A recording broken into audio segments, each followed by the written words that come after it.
Bonjour à toutes et à tous, bienvenue dans ce nouveau podcast spécial Coupe du Monde. On continue de faire le tour des matchs de la veille avec les pronostics pour les matchs d'aujourd'hui. Très beau programme, 8 rencontres en tout, encore des belles surprises, des buts, tout ce qu'on aime. Pour évoquer tout ça, je suis comme toujours avec l'inépuisable Arthur. Est-ce que tout va bien? Salut Nico, bah écoute, ouais, tout va bien, nickel. Eh bah, c'est parfait, on va pouvoir se lancer, débrief des matchs, pronostics, petit lag bien sûr pour nous accompagner, ça fait toujours plaisir, un jour on aura la fibre, on vous le promet. Avant de se lancer sur ces matchs de Coupe du Monde, n'oubliez pas bien sûr le petit j'aime sur la vidéo pour nous soutenir, et puis bien sûr abonnez-vous en activant la cloche pour être sûr de ne rien manquer. On sera là pendant toute la Coupe du Monde, on sera là aussi bien sûr pour évoquer le PSG, mais avant ça, voilà, ces matchs de Coupe du Monde, le mondial continue. Maroc-Croatie, première rencontre, 1-0-0. Je laisse Arthur revenir en premier sur ce match. Moi, je le dis rapidement, voilà, il m'a un peu déçu. Oui, non, globalement, petite déception, surtout venant de la Croatie.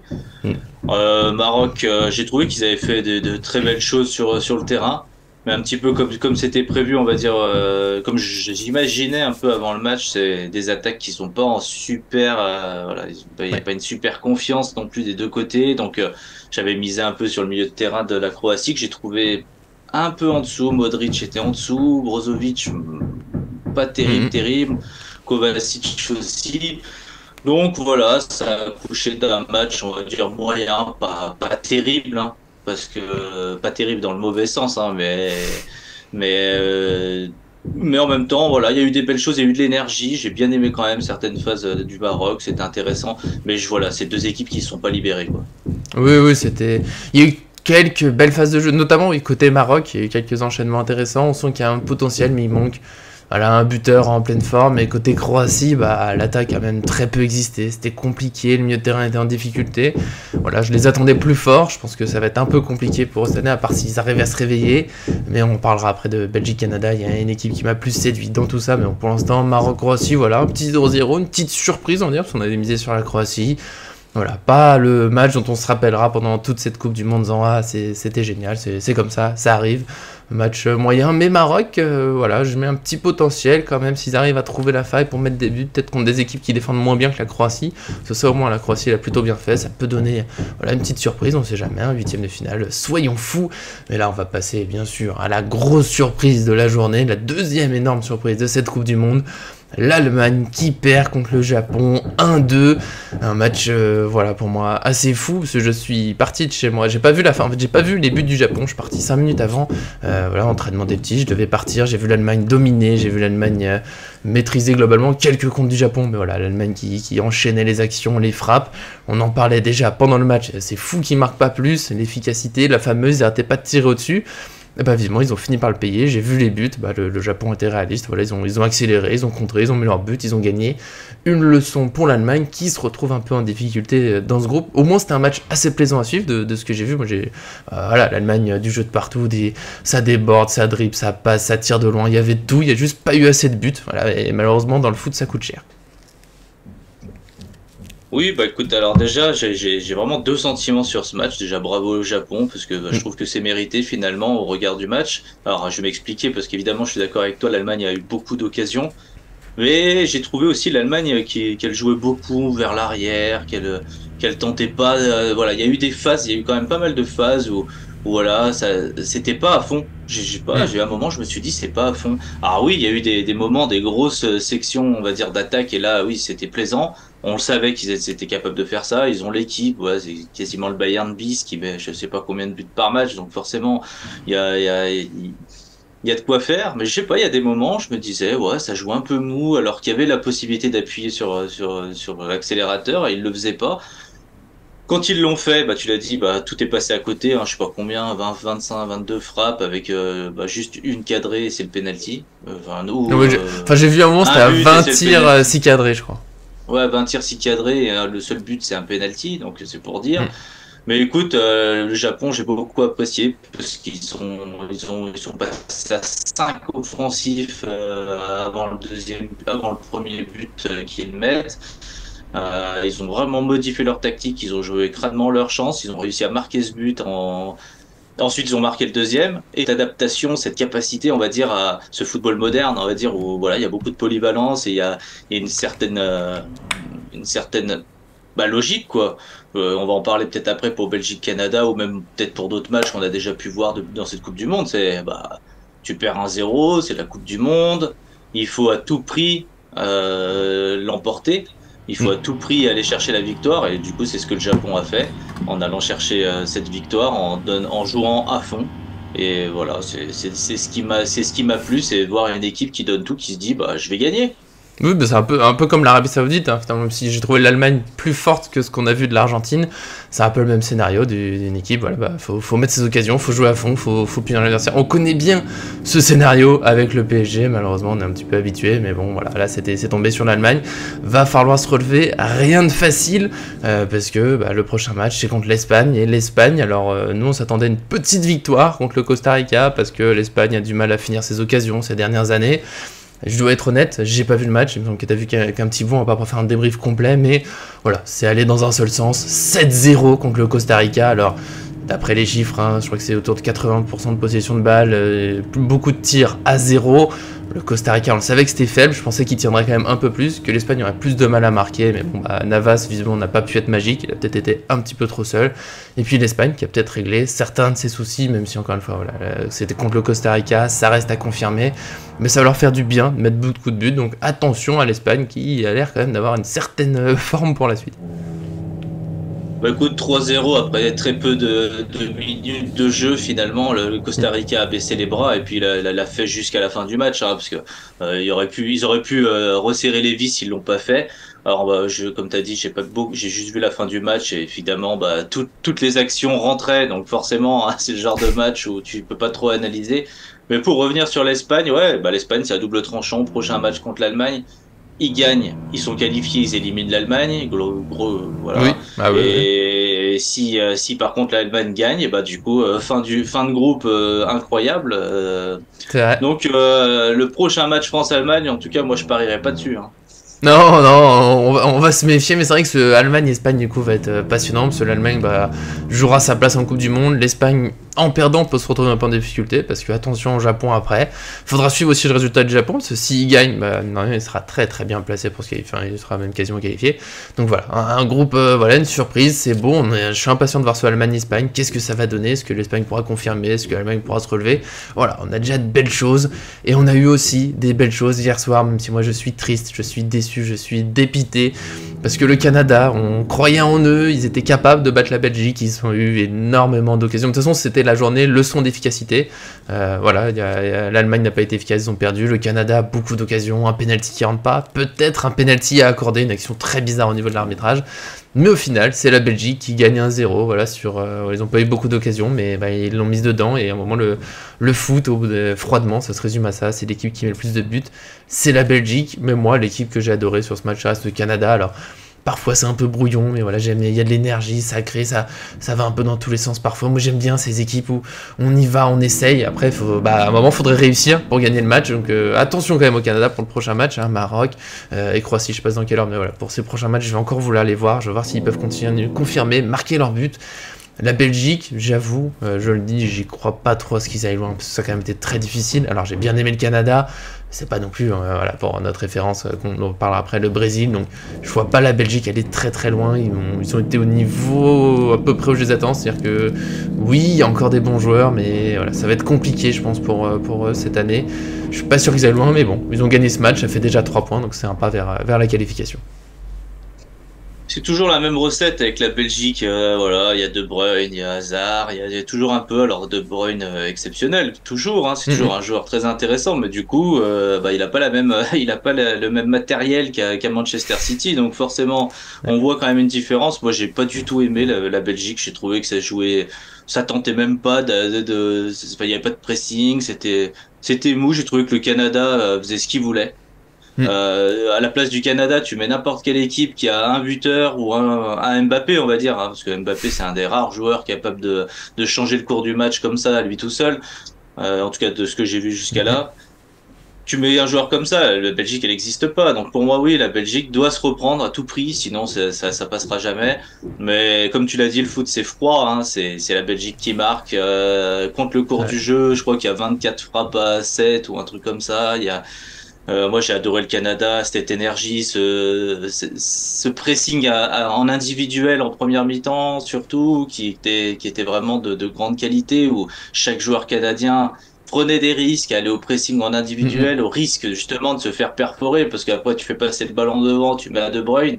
Voilà, il y a moyen d'avoir des grosses occasions, mais ils y sont allés franco. Penalty manqué par Davis, donc du coup j'imagine qu'ils y sont allés. On charrie souvent le PSG, mais j'imagine qu'ils y sont aussi allés par au statut. Ouais. Hein, le joueur qui joue au Bayern Munich, c'est lui qui tire. Mais je pense que ça aurait pu être intéressant que ça soit David, Jonathan David, voilà, ou même Buchanan, pourquoi pas, qui tire. Voilà, et le deuxième penalty, je comprends pas qu'il y soit pas. Ça me perturbe parce que la VAR intervient toutes les 3 secondes. Elle est même pas intervenue. Je veux dire, il a même pas arrêté le jeu, donc ça veut dire que c'était même pas un litige. Alors après, voilà, peut-être qu'il y a des règles qui nous échappent, mais à un moment, voilà, la VAR, elle intervient. Hors jeu sur une passe de l'adversaire, c'est fort. Voilà, je comprends pas trop. Oui, c'est peut-être le petit vol de la soirée, même si, comme je le répète souvent à mes petits, voilà, le match, il n'est pas perdu sur l'arbitrage. Pour moi, c'est d'abord un problème d'efficacité, parce que autant de tirs sans marquer. Bon, même s'il y a Courtois en face, il y a beaucoup de tirs à côté, des quelques mauvais choix. C'est dommage, ils sont pas récompensés. Bien sûr qu'il y aurait dû y avoir penalty, que ça peut aussi changer les choses, mais en même temps, ils en ont déjà eu un, il n'est pas rentré. À un moment, faut faire les choses soi-même aussi. Voilà, c'est vraiment dommage. J'espère qu'ils pourront continuer, parce que c'est une équipe que j'ai envie de revoir dans la Coupe du Monde. J'aimerais bien que, voilà, on sait jamais qu'elle aille loin. Soyons fous. Et la Belgique, je sais pas si c'est Maroc ou Croatie après, mais dans tous les cas, je suis pas confiant pour eux, mais bon, peut-être qu'ils arriveront à réagir après cette victoire. En tout cas, nous, pour l'instant, on passe au pronostic de la journée avant de penser à cette deuxième journée qui nous donne envie hein, dans ces 2 groupes. Il y a des belles choses à voir. Mais déjà, aujourd'hui, très belle journée aussi. Voilà, des belles affiches. On va faire dans l'ordre chronologique comme d'habitude. Suisse-Cameroun pour le pronostic. C'est peut-être le plus difficile du jour à pronostiquer. On verra si on est souvent d'accord. J'avoue que j'arrive pas à être complètement décidé. Il y a une Suisse qui a toujours des bons joueurs, mais qui fait rarement des choses extraordinaires dans les tournois. Et le Cameroun, quelques très bons joueurs, mais voilà, c'est pareil, on les voit rarement aller loin. Mais je sais pas, en ce moment, il y a un Choupo-Moting en pleine forme, donc je mettrais une petite victoire du Cameroun pour cette fois. Bah écoute, moi je mise aussi sur bon match de Choupo-Moting, mais je mise plutôt sur un match nul, parce que bon, la Suisse est quand même normalement au-dessus. Mais comme tu l'as dit, mais on est dans une période de surprise. On est dans une période de surprise, donc miser le Cameroun, je pense que c'est une bonne chose. Surtout les matchs, surtout ce match de 11h hein, qui rappellera peut-être d'autres matchs du début de tournoi. Non, mais après voilà, je pense que les trois scénarios sont possibles. C'est une Coupe du Monde, je crois pas qu'il y ait eu beaucoup de matchs Suisse-Cameroun ces derniers mois, donc on n'a pas trop de références non plus. Voilà, c'est difficile une Coupe du Monde à machin. Pour moi, je veux dire match nul. Ouais, avec des buts. Ah, bah oui, parce que le 0-0, c'est ça. Il y a des beaux 0-0, mais bon, on préfère les buts. Après, moi, j'ai victoire du Cameroun, c'est vrai qu'une victoire de la Suisse me choquerait pas non plus. Voilà, en tout cas, c'est notre avis. Bien sûr, s'il y a des spécialistes qui peuvent nous expliquer que la Suisse ou le Cameroun vont forcément s'imposer, on est à l'écoute. Et de toute façon, Allemagne, Japon, Argentine, Arabie Saoudite, bah, voilà, c'est des rappels que le football, c'est difficile à pronostiquer. Et nous, on passe à Uruguay, Corée du Sud à 14h. Je pense, voilà, que c'est un peu plus simple, mais je laisse Arthur se lancer d'abord. Peut-être qu'il va me faire mentir. Non, mais j'avais vu des belles choses de la Corée du Sud, c'est pareil, c'est comme le Japon, j'aime beaucoup l'énergie. Bon, écoute, logiquement, l'Uruguay elle gagne parce que l'Uruguay a une super équipe, hein, voilà, Valverde, même Darwin Núñez, Luis Suarez. Enfin, la défense, on la connaît, c'est une défense qui prend très peu de buts, surtout dans les débuts de tournoi. Il y a un peu de tout dans cette équipe qui est un outsider pour moi. Donc du coup, les voir perdre, mais bon, l'Allemagne était un outsider et l'Argentine était un favori, donc. Je vais miser sur l'Uruguay, sur une belle victoire de l'Uruguay, mais attention. Voilà, on en reparle demain. Voilà, quand c'est pour en parler dans la vidéo, comme ça on verra pour ceux qui font des paris de l'argent. Attention, on sait jamais, petite surprise aussi. C'est vrai que la Corée du Sud, alors sûr c'est pas les mêmes joueurs, c'est pas tout à fait pareil, mais ça fait penser un peu, c'est le type du Japon, beaucoup d'énergie, quelques très bons joueurs quand même qu'on connaît, mais globalement, normalement c'est un peu en dessous de l'Uruguay où il y a des joueurs un peu de référence à tous les postes. C'est une très belle année normalement pour l'Uruguay, un bel outsider, mais pour moi l'Uruguay c'est un peu cette équipe en général capable de battre à peu près n'importe qui, même si je miserais on va dire sur le Brésil contre l'Uruguay, mais que l'Uruguay batte le Brésil, c'est pas non plus une immense surprise, mais c'est aussi l'équipe voilà, capable un peu de se perdre un peu contre n'importe qui, d'avoir un peu de mal à faire le jeu parfois, et voilà. Pourquoi pas une surprise, mais globalement, victoire de l'Uruguay, pas non plus facile, peut-être 1 ou 2 buts d'écart, mais voilà, le 7-0, on le laissera pour Espagne-Costa Rica, et on va pouvoir passer à Portugal-Ghana. Là, pour moi, c'est pas tout à fait pareil, parce que le Ghana et la Corée du Sud, le Portugal et l'Uruguay, c'est différent, mais on est un peu sur les mêmes rapports de force, c'est-à-dire que le Ghana, il y a quelques très bons joueurs, il y a la possibilité de faire de bonnes choses, mais normalement le Portugal c'est au-dessus, c'est peut-être l'un des meilleurs effectifs, en tout cas les plus complets dans cette Coupe du Monde. Je trouve qu'il y a de très bons joueurs un peu partout, des doublures, voilà, Nuno Mendes qui pourrait jouer, Danilo, Vitinha, soyons fous, mais ils ont aussi des très beaux concurrents. C'est dire le niveau de ce Portugal que je vois quand même normalement gagner contre le Ghana, mais voilà, pareil que l'Uruguay, pour moi le Portugal c'est une équipe qui peut battre n'importe qui, mais aussi se perdre un peu contre n'importe qui a d'ailleurs eu du mal à se qualifier pour la Coupe du Monde. Écoute, le Portugal, c'est qui l'entraîneur? Du coup, c'est Pep Guardiola ou pas? Non, c'est pas Pochettino non plus. Donc. tu mets cet effectif à Pep Guardiola, je pense qu'il fait des merveilles. Par contre, oui, je trouve pas le jeu a toujours été fantastique, mais globalement, comme tu l'as dit, l'effectif est incroyable. Il y a des joueurs, tu peux mettre trois joueurs au même poste parfois, même offensivement, c'est fou. Leao, Joao Félix, Cristiano, André Silva. Enfin, le milieu de terrain est incroyable aussi. La défense solide, les doublures. Nuno Mendes est une doublure, on le rappelle. Enfin, je veux dire. Et peut-être qu'il y a un doute, mais ouais, c'est. Peut-être. Il a un vrai concurrent, c'est dire. Quoi qu'il arrive, c'est ça. Voilà, il a un concurrent, donc ça reste une équipe incroyable. Je les vois gagner contre le Ghana. Mais c'est vrai que tu l'as dit, hein, ils ont eu du mal à se qualifier, il n'y a pas des matchs toujours flamboyants, donc ça dépendra vraiment de la capacité à marquer, cette capacité à faire ce que l'Espagne a fait, c'est-à-dire nous faire douter sur la capacité à marquer des buts, à décadenasser le jeu un petit peu, et marquer. Après, si le Portugal se libère, je les vois gagner tranquillement. Par contre, s'il se libère pas, je vois un match compliqué. Donc voilà, je suis assez d'accord avec toi, ça ressemble un peu à Uruguay-Corée du Sud, sauf que j'ai un peu plus de... On a vu plus de belles choses de l'Uruguay ces derniers temps que du Portugal. Mais le Portugal, souvent dans le jeu, ça déçoit un peu. Mais la dernière fois que j'ai écrit ça dans un article, ils ont gagné, je crois, 4 ou 5-0 après. Donc voilà, Portugal, c'est un peu, je leur dis, capable de tout. Je pense qu'aucun pays a spécialement envie de l'affronter, mais en même temps, tout le monde peut avoir un petit espoir que ce soit un mauvais jour pour le Portugal. Et on sait jamais, on tente quelque chose. Et maintenant, dernier match du jour, celui on attend notamment parce que on a un autre joueur du PSG, Neymar. Je sais que tous les deux on a plutôt envie de le voir briller. Brésil, Serbie, pas facile. Je te laisse commencer pour ce dernier match. Et Marquinhos. Aussi. Mais Marquinhos, il n'a pas été autant critiqué, donc c'est pas la même revanche. Oui, non, mais c'est sûr. Après, Brésil-Serbie, moi, c'est le match que j'attends le plus, hein, forcément, parce que déjà, pour mon histoire, le Brésil, c'est une équipe qui m'a toujours bien fait rêver de manière générale.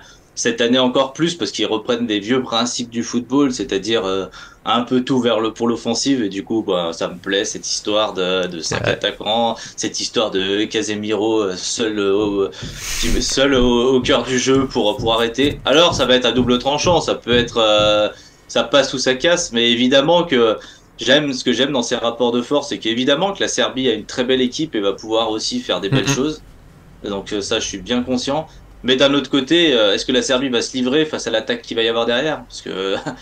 Et puis l'attaque qu'on va avoir derrière, c'est les titulaires, parce qu'après il suffit qu'il y en a un qui soit pas trop en forme, tu fais rentrer un des remplaçants et ça devient encore plus fou. Donc, pour moi. Voilà, victoire du Brésil, pas tranquille, parce que c'est le premier match et j'imagine que ça sera un peu cadenassé, mais je vois une victoire à tous ceux qui voilà, l'Argentine et l'Allemagne ont perdu.